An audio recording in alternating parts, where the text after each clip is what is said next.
This is the Franchise QB Podcast, where we empower entrepreneurs to win big in franchising. We huddle up weekly to educate our audience about the most successful small business model ever created, franchising. Welcome to the Franchise QB Podcast. I'm your host, Mike Halpern, a 20-year industry veteran and entrepreneur. My mission is for listeners to achieve their American dreams of creating wealth and independence through franchise ownership. Every week, we speak with franchisees, franchisors, or vendors that support the industry. Thank you for joining us, and let's get started. Welcome to the Franchise QB Podcast. I'm your host, Mike Halpern, a 20-year franchise industry veteran and entrepreneur. Today, we have two very exciting guests joining us in the huddle. Karen Riker, Resales Development Manager, and Josh Minturn, Vice President of Franchise Development with Authority Brands. Welcome, Karen and Josh. Thank you. What's up, Mike? Thanks for having us. Yeah, absolutely. Thanks for joining. So today we're going to focus on a specific niche in franchising, which is franchise resales. We'll discuss what they are, the advantages of investing in an operating franchise business, and the acquisition process. So let's first begin with Authority Brands, which I know is a family of industry-leading home service brands. Tell us a little bit about Authority Brands and its purpose. Absolutely. So I'll take that one, Karen. Authority Brands was created actually in 2017. And if you look back in history a little bit, you'll realize that Authority Brands is actually the next generation of the Cleaning Authority, which was founded in the late 70s. And so with those roots in franchising going back so far, the decision was made to build on that foundation and add a series of additional service brands. We have since then grown to quite a few service brands. I think we're going to talk about that here in a minute, which include things like trades, indoor home services, outdoor services, and currently we have a network of over 1,000 franchisees. It's actually close to 1,500 at this point. So pretty involved, and of course we're excited to help entrepreneurs get into business for themselves. That's what it's all about. Yeah, that sounds amazing. So you mentioned the 1,000+ owners. So how does that break down between the legacy brands and your emerging portfolio? What do the brands look like, and how many owners kind of reside in each bucket? Yeah, that's a really great question. So we have 8 brands that I would consider to be purely legacy brands. Another 3 brands are in that mature category. So they've been around for a little while. They are not emerging, but they're not something that has been, 15+ years in the business. So if you think about it in those categories of legacy, mature, and emerging, a total of 16 brands. 8 in that first bucket. They include names like the Cleaning Authority, Benjamin Franklin Plumbing, America's Swimming Pools, and of course, everybody's favorite, Duty Calls. Yes, we do have a poop pickup business. And so 5 others are considered emerging, and they would include brands like Woofie's, Dry Medic, and our newest addition, Lawn Squad. And then, of course, the mature brands would include brands like Monster Tree Service, Mosquito Squad, and some others. So that really is the makeup of our portfolio right now. In terms of our franchisees, obviously those emerging brands are just kicking off. They're emerging because they don't have a lot of franchisees under their belt, but they are leveraging a lot of the systems and the technology, the things that make a great franchisor a great franchisor. They're leveraging those things from Authority Brands and implementing them into their own brands. And so, it's probably at this point greater than 80-20. 80% of the franchises in our network are in mature or legacy brands. And then the other 20% are in those emerging brands. And again, it's probably greater than that, more like 90-10 even. Yeah, and I was going to ask which brands you've recently added, and you answered that question for me already with Trimedic and Woofie's. And it's really neat that you guys continue to kind of fold in these great concepts to show entrepreneurs what's available and allow them to kind of scale through franchising. So we're going to focus a little bit on the franchise resale side of the business. That's the purpose of the podcast today. So I'll define a franchise resale as an open and operating franchise business that's for sale. Why would a franchise owner with authority brands decide that it's time to sell their business? Seems like an obvious question, but I figured we should start with the fundamentals and go from there. So why would a franchise owner, come to the conclusion that it's time to exit? Mike, I'm glad you asked this because sometimes when I speak with candidates and entrepreneurs, they ask me almost in a whisper, so why are they selling? So it's a good time to remind everybody that eventually all franchisees exit. One day they all exit their business. So people sell for a lot of different reasons. It's time to rest and retire, right? That's the number one reason. They've built this equity for a purpose, right? To one day rest and retire. They also may have health issues, or they may just be ready for a new venture. Some people are risk takers and they like to learn new things, but really it comes down to everybody exits one day. And a lot of the time, if they followed the systems that Authority Brands helps them with, we're preparing with that end in mind. So we've set ourselves up for successfully exiting by finding the right entrepreneur to take that business into the next chapter. Yeah, that makes sense. It seems like there's probably a lot of reasons someone would want to exit their business, but getting to the end of their career and deciding it's time to rest seems like the one I hear most often. So let's look at the flip side. We have a buyer that's looking at different options. Why would a candidate that's exploring franchising decide on an operating franchise resale acquisition instead of starting a new territory from scratch? Or another question would be, why acquire a franchise as opposed to an independent business? So let's start there with a resale as opposed to a kind of a new turf opportunity. What's your thoughts on that? I have a lot of notes and I'm going to refer to them because there's a lot of good information and that our listeners and watchers need to learn about this, right? So I know that I am talking to a franchise-minded entrepreneur when I hear the following things, okay? I don't want to start from scratch, right? So this is typically a person that has spent their career building equity for someone else.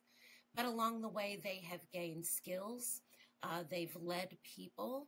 So now it's time for them. Why not? Let's take those professional skills and let's earn that money for ourselves and build up that generational wealth that we can share down the road. So I'm listening for that statement. The other thing, when I know I'm talking to a franchise-minded entrepreneur, they don't want to reinvent the wheel, right? So they care. Are there systems and processes in place and experts that are going to help me grow this business into the next stage of its existence, right? We might not have that with an independent business. And then finally, I know I'm talking to a franchise-minded entrepreneur when they want two things, Mike. They want autonomy, but they also want support, right? So support, right. I'm talking about upfront and ongoing training, software and the IT people to support it, a recognizable brand, operational and marketing experts that also have, and this is key, I think, the history of this business. So we don't have to start from scratch. We don't have the worry that once the seller exits, now what do I do? You have all of that support from the franchise and the historical data to help us navigate the days ahead, right? So, oh, have we tried this tactic before historically? We did, and it was a success, or it didn't work as well as we thought, and here's why. So I think that even the best independent business owners would struggle to offer that level of support after they exit the business, whereas with a franchise, that's what we do every day. That's a really good answer. And I usually get that same question from candidates. Aside from the support I'm getting from corporate, what other benefits are there being in a franchise? And a lot of times I speak about the peer network that they have with other owners that have faced similar challenges. So being in a system gives them some more context as to how do we overcome challenges from the corporate side and from their fellow owners. So you talked a little bit, Karen, about the training program. Would a resale acquirer get the same access to the initial training program, even if they already have staff in place and they've already been, the previous owner was, operating the business? Would they still be entitled to an initial training program as a new franchise owner with a resale acquisition? Josh, you want to take that one? Yeah, absolutely. So when it comes to training, a new franchise and a resale franchise are treated identically. We have to operate with the assumption that the people coming into this business, they don't know much about the business at all, if anything. And so we have to train them. We're obligated to training them. Again, that's the beauty of a franchisee becoming a franchisee, or a candidate becoming a franchisee, is that we as franchisor, we obligate ourselves to certain things, which includes training. And so we make sure that these candidates that come through, they get the red carpet treatment.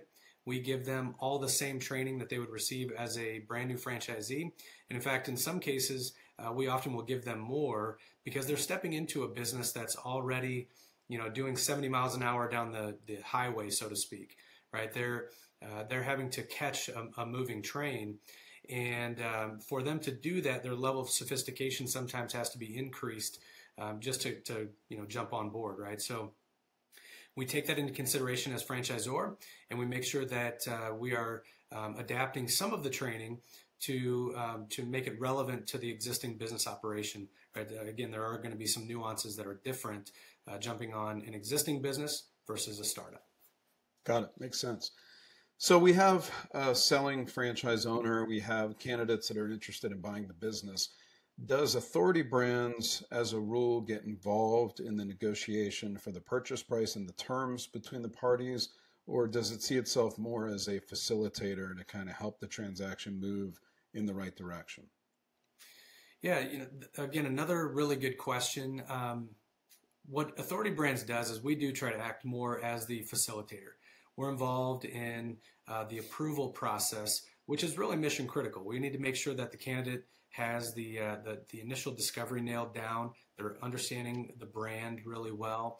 But we also want to do our part to vet that candidate. We want to make sure that they're financially qualified. They are able to operate a business of whatever caliber they're stepping into. We, of course, have a disclosure component, right? So we need to make sure that legally we are disclosing them and getting all the necessary paperwork on our side of the house nailed down.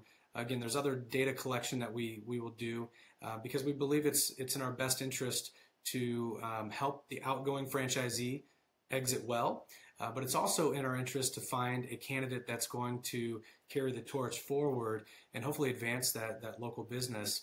And so again, it's a big job. Now, in terms of our ability to assist with negotiating the price, we certainly could, right? We have the business intelligence, we have the sophistication of people within the brand to help a buyer or a seller with the price, the appropriate price. But because we act as facilitator, we try to remove ourselves from that part of the conversation. Again, we want both parties to exit and enter well. And so we take ourselves out of the mix, we stay pretty neutral, and allow them to negotiate the specifics of their deal. Got it.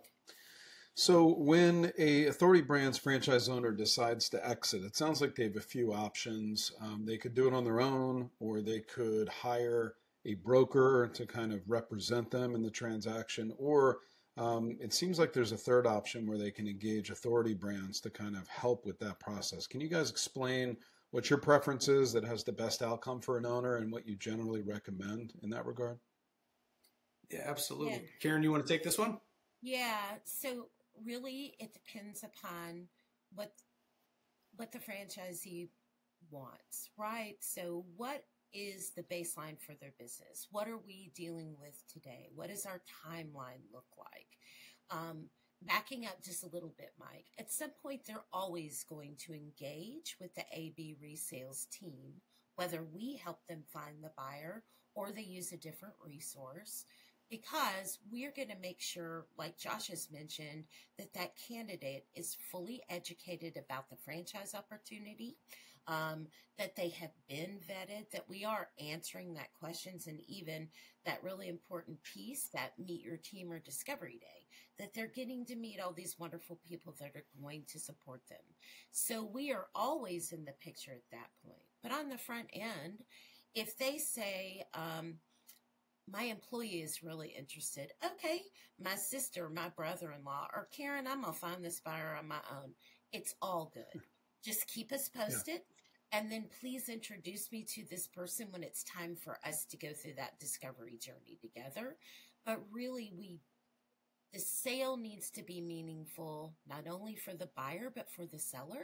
So working with them within their guidelines and their desires is important. Yeah, that makes a lot of sense, because ultimately, a buying candidate wants to know that they're entering a good business. They want to make money, but ultimately they have to look at the bigger picture. Is this a good cultural fit? Do I see myself doing the day-to-day? Do I have a team that's going to assist me? So that piece where Authority Brands vets them as well, make sure that there's going to be a good business marriage if all parties decide to proceed. So that makes a lot of sense. So what other participants are in the mix? We have buyer, we have seller, we have franchisor. Who else do you interact with during that resale process? I try to encourage buyers and sellers early on. Please seek a legal representative that will represent yourself in the course of this acquisition, and also a CPA. So those may be parties that the buyer or seller are working with. But I will get in the weeds with the bank, right? So if lending is going to be a factor, I will ask the buyer, please introduce me early on, because the bank usually wants some documents, Mike and Josh, as you know. So instead of them asking you and then you asking me, do the introduction. And I am happy to make that connection and get those documents they need as they become available. The one other sort of relationship that we will navigate if necessary, if a buyer or seller is working with an attorney that needs to get some clarification on a few things, I will find out what those questions are, and then if necessary, we will connect them with the Authority Brands legal team and let the attorneys talk to make sure we're clarifying on those items so it can proceed seamlessly. And of course, we're always trying to raise these conversations early, right? Hey, if at any time we have these questions or I need to talk to the bank, please let me know so we can get those conversations started and any clarifications or issues resolved. Yeah, that makes sense, especially when it comes to the letter of intent or the offer, as well as the asset purchase agreement or stock purchase agreement.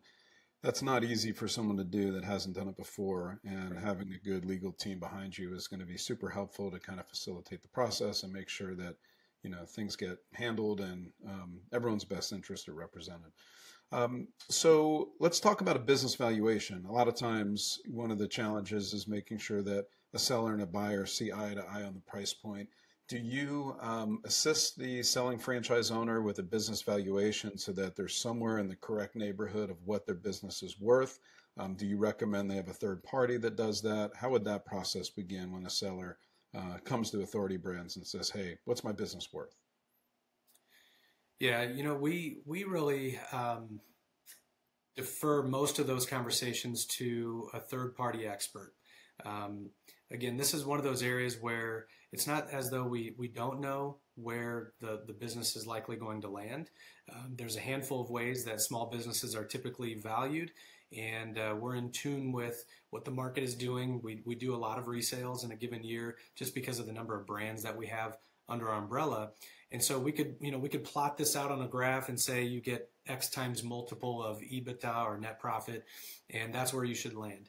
But the reality is the experts on that are doing thousands of these business valuations in a given year.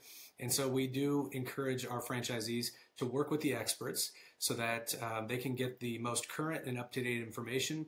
And that tends to give them really the most realistic view. It also takes us out of out of the mix when it comes to being bad cops, so to speak, right? We don't want to give them bad news sometimes. And similarly, we don't want to short sell them if the business is worth a heck of a lot more than I individually think it's worth. And so again, that's the importance of having that third party company that we work with, and we have some really great ones that we do business with. And so we do make that recommendation to our selling franchisees. Now, do you find that those third parties sometimes also provide the funding for the candidate, or are they typically separated, or could it be either? So you recommend a funding solution, a third-party funding solution. The buying candidate, evaluates the opportunity, and then they say, you know what, I want to make sure that I'm offering a fair price and the right price. And does the funding specialist generally get involved in that, or do they kind of farm it out to another company that handles just business valuations? So we see a little bit of both. One of our partners, Guiding Financial, they do it all in-house, and so it's soup to nuts, right? They'll help with the valuation, and then they do help source that financing. Of course, they play middleman of sorts, and so they're not necessarily the bank, but they are able to connect the buyer with a good funding source. That could be a really great option.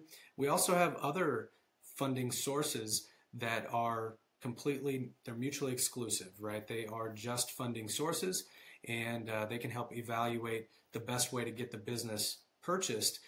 They would not necessarily have any insight in terms of the value of the business. And so it just really depends on exactly the situation.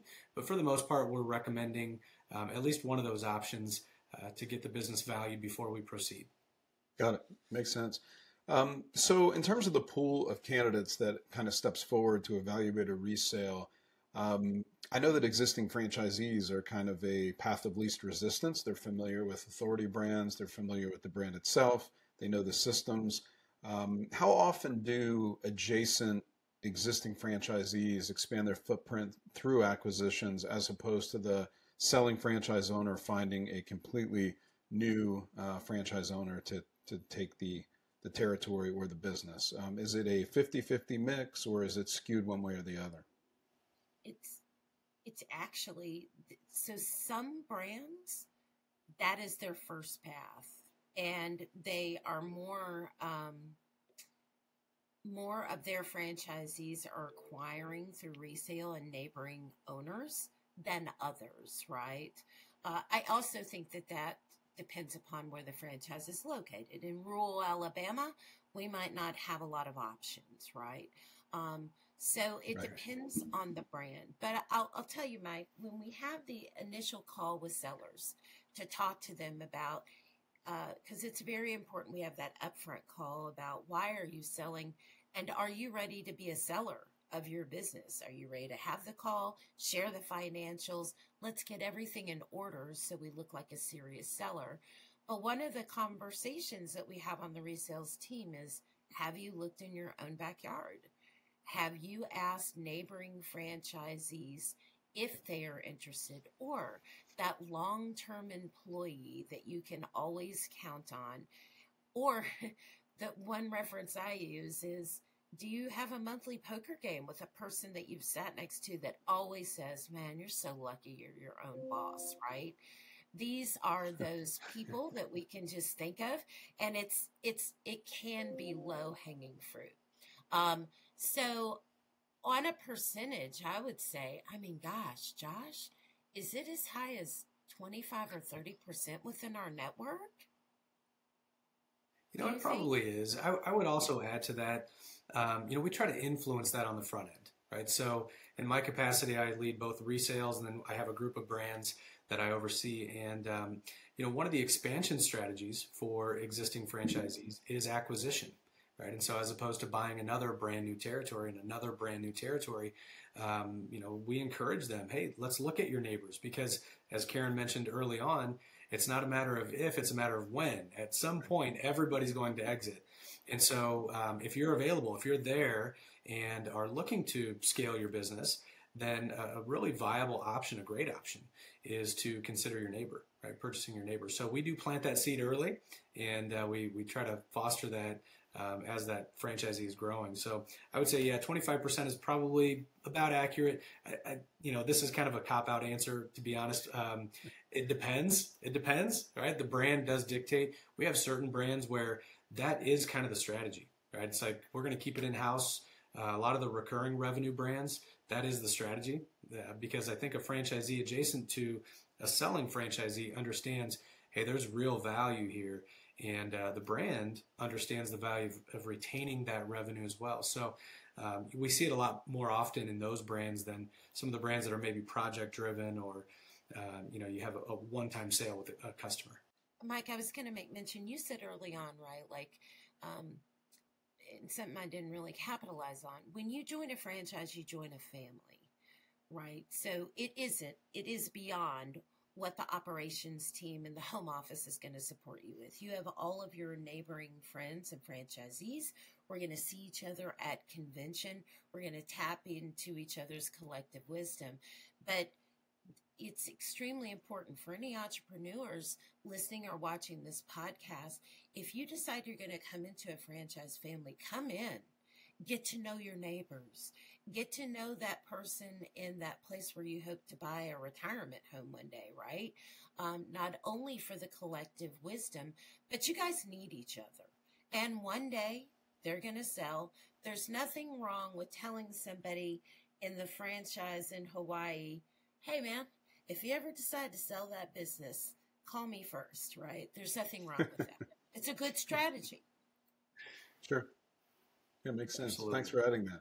So in order to make a successful resale go through, it's a little different than a traditional, new territory where just a franchise agreement is executed, or potentially a territory agreement, depending on how big the franchisee comes in.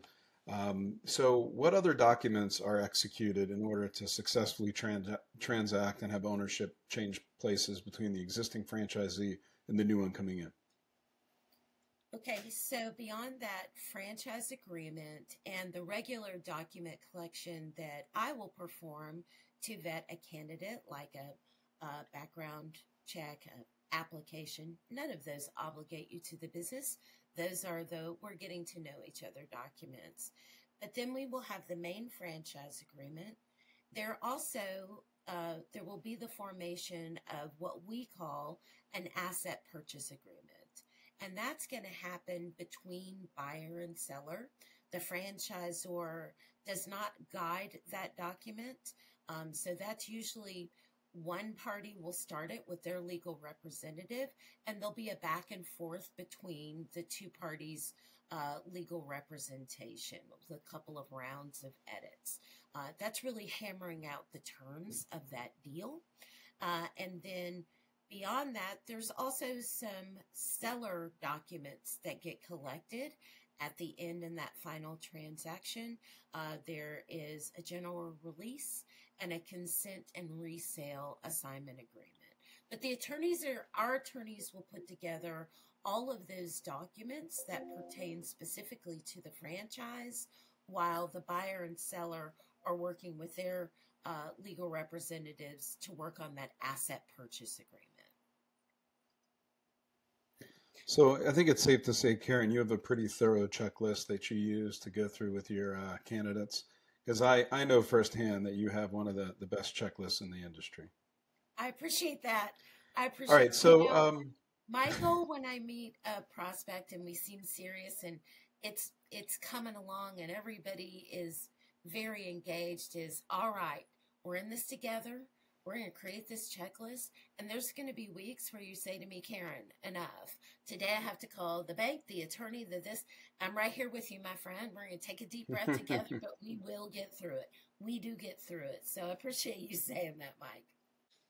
If I could add, Karen is being very modest, and I appreciate you calling attention to the checklist, because, here's the reality.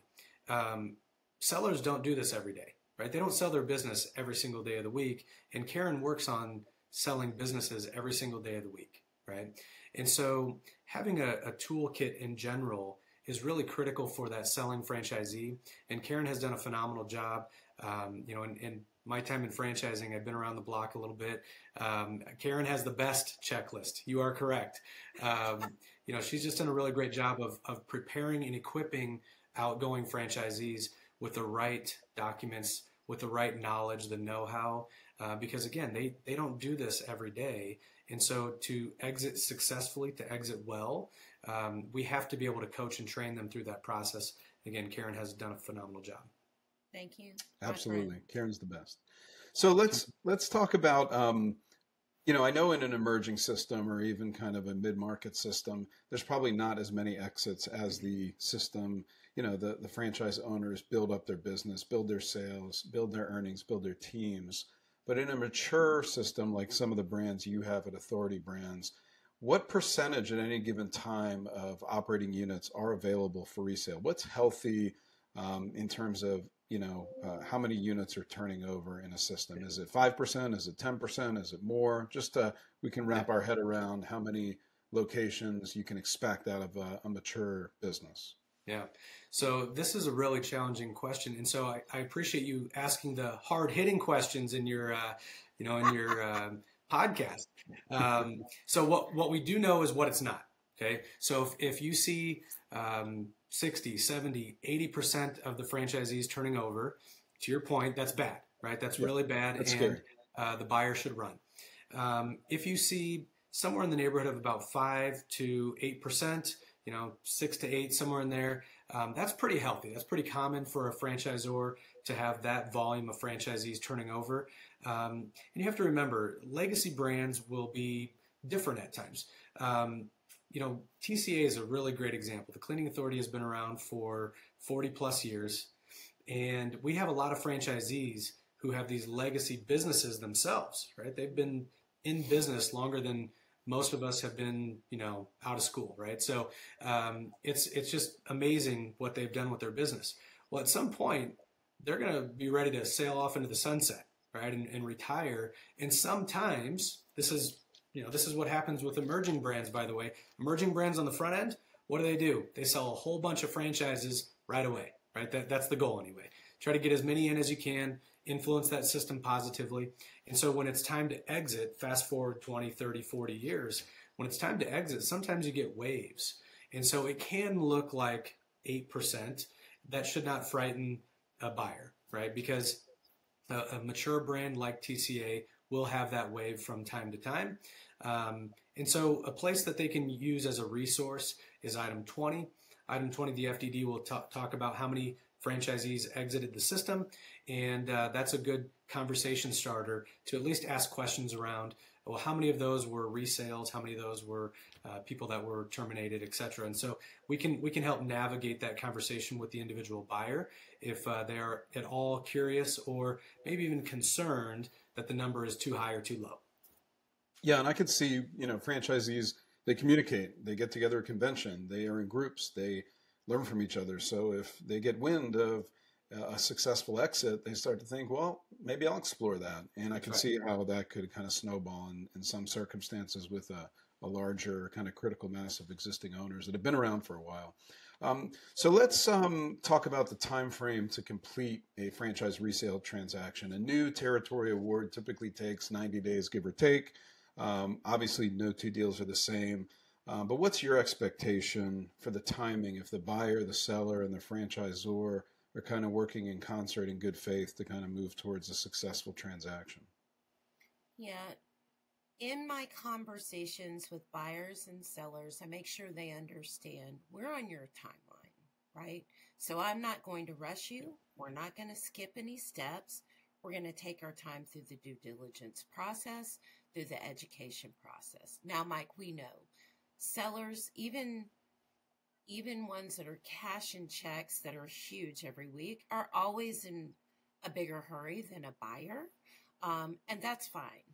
But typically from start to finish, if we are all on the same page and we are not needlessly wasting each other's time, we can get through it in 90 days. What I tell people is we will be thorough. We're going to answer questions and ask it again, and we'll answer it again. But in a resale, there's an additional conversations that's happening, right? So it's not just franchisor and candidate and franchisor and bank. It's also franchisee and bank. It's also franchise candidate and seller, and then attorneys, right? So I simply try to set expectations with people. If you haven't heard from your bank, be what I call a lovable nag, right? So nudge them along. But also, if you haven't heard from that attorney, because no offense, but you're not the only thing they're working on, be a lovable nag. But we really can get through it in 90 days. What I usually tell people is, hey, we're all going to be waiting on the bank, right? You and I are going to get everything done. We're going to get through these steps in a way that is meaningful. We don't feel rushed. And then we're just going to wait for somebody to write that check. So, 90 days is realistic as long as we have got a tempo and momentum is being shown. Very cool. Well, thank you for that. Really great recap of what it takes to have a successful resale transaction. Before we part ways, anything else you guys want to mention that we might not have touched on today? Yeah, I'll just add that, I think it's critical that a person coming into a system, buying a business, think with the end in mind, right? Because at some point, a franchisee will exit the system, and so positioning your business for a sale, super critical. That it's in a place where a buyer would buy it. So ask yourself today, would I buy this business again? If not, then let's go to work and let's fix the things that are unattractive to a prospective buyer today. But think with the end in mind, and I think the rest of it kind of takes care of itself. Yeah, I would just add to that, one of those things we like to say in franchising is, what are you waiting for? Right? For an entrepreneur, what are you waiting for?